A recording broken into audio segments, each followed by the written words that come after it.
ठिकाणी सरांनी सांगितल्याप्रमाणे आपल्याला 18 जूनपासून का यायचं हे सांगितलं. लक्षात घ्या 826 कोटी 1 जून 24 पासून केले आणि हा आर्थिक वर्षाचा 12 कोटी असा एकूण निधी आपल्याला पाहिजे. म्हणजे फार दोनदा एवढा हा निधी आहे अर्थ खात्याच्या भाषेमध्ये. तो जर पाहिजे असेल तर ताकदीनं मैदानात उतरल्याशिवाय पर्याय नाही. तर अनेक कारखाने त्यांच्याकडे आहेत जसं की पगावणी सांगितलं. सांगायचं तात्पर्य एक आहे बांधवांनो, जेवढी ताकद आपण लावू जशी की 27 सप्टेंबर 2024 आझाद मैदान पूर्ण 12-15 हजार लोकांनी भरलं तिथे सुद्धा खऱ्या आपल्याला फाईट हरली गेली. सर्व माझ्या समदुःखी बांधवांना नमस्कार. मित्रांनो, ही आणीबाणीची वेळ आलेली आहे आणि लाजही वाटते की आपला हक्क मागण्यासाठी दारोदार जाऊन, कॉलेजला जाऊन, शाळेवर जाऊन, अशा ज्या काही ट्रेनिंग आहेत त्या ट्रेनिंगमध्ये जाऊन आपल्याला आपली पगार मागण्यासाठी आझाद मैदानाला जायचं, हे म्हणायसाठी इथं यावं लागतं. यातच आपलं अपयश आहे.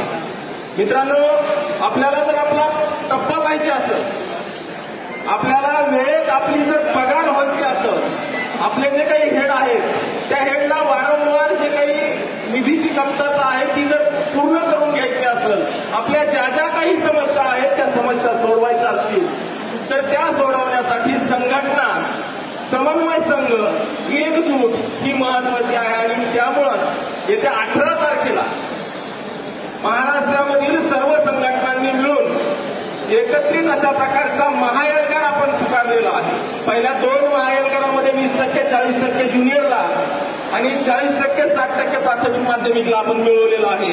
नक्कीच प्राथमिक माध्यमिकला 80% आणि ज्युनियरला 60% आपल्याला या 18 तारखेच्या आंदोलनामधून मिळवायचंय. आणि ते मिळवण्यासाठी तिसरं कोणी येणार नाही. आपल्याला आपली ताकद आझाद मैदानावर दाखवावं लागणार आहे. त्याच वेळेस होणार आहे. आपण सगळेजण दोष देतो, शासनाला देतो, आमदार लोकांना देतो, आपल्या प्रतिनिधींना देतो, पण दुर्दैव आहे यामध्ये कुणाचाही गुन्हा नाही, गुन्हा आपला आहे. आपल्याला चीड येत नाही, आपल्यावर होणाऱ्या अन्यायाची आपल्याला थोडी सुद्धा जाणीव होत नाही. आणि त्यामुळं वामनदादाच्या शब्दात जर सांगायचं झालं, मला चीड येत नाही हाच माझा गुन्हा. मला चीड जर आली असती तर मी आझाद मैदानात आलो असतो. 63,000 बांधवापैकी आम्ही 400-500, 700, 1000, 2000, 3000, 4000च्या पुढे कधी आकडा गेलेले. मी काय म्हणतो, एवढे तर जे काही आपल्या ट्रेनिंगला इथे लोक आहेत तेवढे लोक तरी आझाद मैदानावर असतील आणि आझाद मैदान फिरून टाकतो. आपल्या सगळ्यांचा अनुभव आहे. आणि विशेष महिला भगिनींना पगारामध्ये 100% पण जे काही समानता लागते, आंदोलनामध्ये येताना समानता दिसत नाही. खंत आहे, महिला भगिनींनी सुद्धा आंदोलनामध्ये आलं पाहिजे. कारण एक महिला आमच्या 10 बांधवांना प्रोटेक्ट करते. ज्यावेळेस आमच्यावर लाठी हल्ला झाला होता, त्या लाठी हल्ल्यामधून आम्ही कसे वाचण्याचं कारण दुसऱ्या कुणी नसून आमच्या महिला भगिनी आहेत. त्यामुळे महिला भगिनींना सुद्धा विनंती करतो की आपण आंदोलनात आलं पाहिजे. 18 ते 24 तारखेला APCची बैठक आहे. 18 तारखेपासून आपण जर आझाद मैदान दानानून सोडलं तर कुठंतरी 24 तारखेला आपला जो काही प्रश्न आहे, आपला जे काही प्रस्ताव आहे तो शिक्षण खातं 18 तारखेपासून तयार करायला लागेल. 24ला APCला मंजुरी भेटेल आणि त्यावेळेस आपला निधी मंजूर होईल. त्याशिवाय काही एक होणार नाही.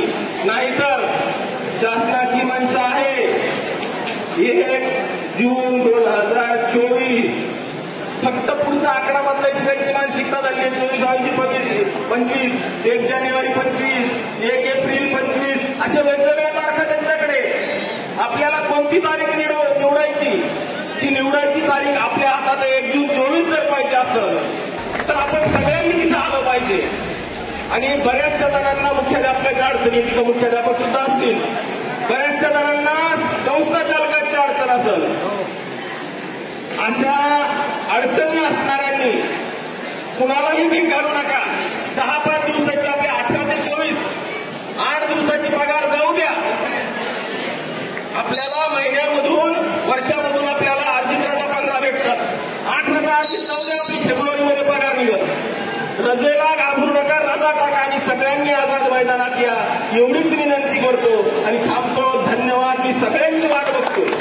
18 तारखेला पहिल्याच दिवशी आपण सगळ्यांनी आझाद मैदानात करायचं एवढीच विनंती करतो आणि थांबतो. शिक्षक समन्वय संघाचा शिक्षक समन्वय संघाचा अरे कोण म्हणते देत नाही अरे कोण म्हणते देत नाही 20 रोजी होत घातलेल्या शिक्षक समन्वय संघाच्या आंदोलनाच्या निमित्तानं या ठिकाणी सर्व प्रशिक्षणार्थी आपले सर्व बांधव दीपक कुलकर्णी सरांनी सांगितल्याप्रमाणे आपल्याला 18 जूनपासून काय यायचं हे सांगितलेलं आहे.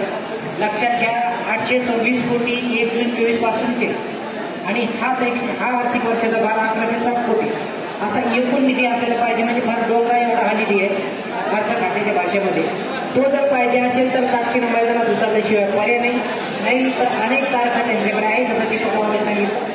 सांगायचं तात्पर्य एक बांधवांनो जेवढी ताकद आपण लावू जशी की 27 सप्टेंबर 2024ला आझाद मैदान पूर्ण 12-15 हजार लोकांनी भरलं तिथून पुढे खऱ्या अर्थाने फाईट हल्ली केली. अनेक बांधव 35 दिवस सांगत होते की फाईट सरकली आहे झालंय होत आहे. कालच्या सुद्धा मार्च अर्थसंकल्पीय अधिवेशनात पहिल्याच दिवशी एक आमदार टाकतो हे पावसाळी अधिवेशनात होणार आहे. अशा आमदाराची हिंमत होतेच कशी? या आमदाराने आपल्याला गृहीत धरलं म्हणून हे सगळं होतं. लक्षात घ्या आपल्याला गृहीत धरलं वारंवार आंदोलनामध्ये येऊन आपली लोक गृहीत धरण्याच्या मानसिकतेत करतात या आमदारांना जातील तर निश्चित ही लोक काय भूल करतात काय मानतात हे आपण लक्षात घेतलं पाहिजे. या जुलैच्या अधिवेशनामध्ये तुमच्या माहितीसाठी सांगतो शिक्षक समन्वय संघाची प्रामुख्याने एकच मागणी आहे 14 ऑक्टोबर 2024च्या शासन निर्णयाची अंमलबजावणी करणे. निधी मागतोय का आपण हे लक्षात घ्या. निधी त्या लेखा शिक्षकात खाली उपलब्ध करून द्यायचा शासनाने. शासनाचं काम करेल आपल्याला आपलं काम करायचं. त्या शासनाची अंमलबजावणी करणे एवढं जर ठोका आपण ताकदीनं जर दिला तर शासनाला त्या लेखा शिक्षणाला ताकदीनं पैसा सोडावा लागेल. लक्षात ठेवा. आणि तो ताकदीनं पैसा तेव्हा सोडतील जेव्हा आपण आझाद मैदानामध्ये आपली ताकद दाखवू. आझाद मैदानामध्ये जोपर्यंत 10 ते 15 हजार रुपये नाही तोपर्यंत ही ताकद सुद्धा शासनाकडे नाहीये. त्यांनी ओळखलंय की आपला एक आमदार सांगतो अर्थसंकल्पीय अधिवेशनात की आता पुढच्या पावसाळ्या अधिवेशनात होणार. लक्षात घ्या की उलटी तफावत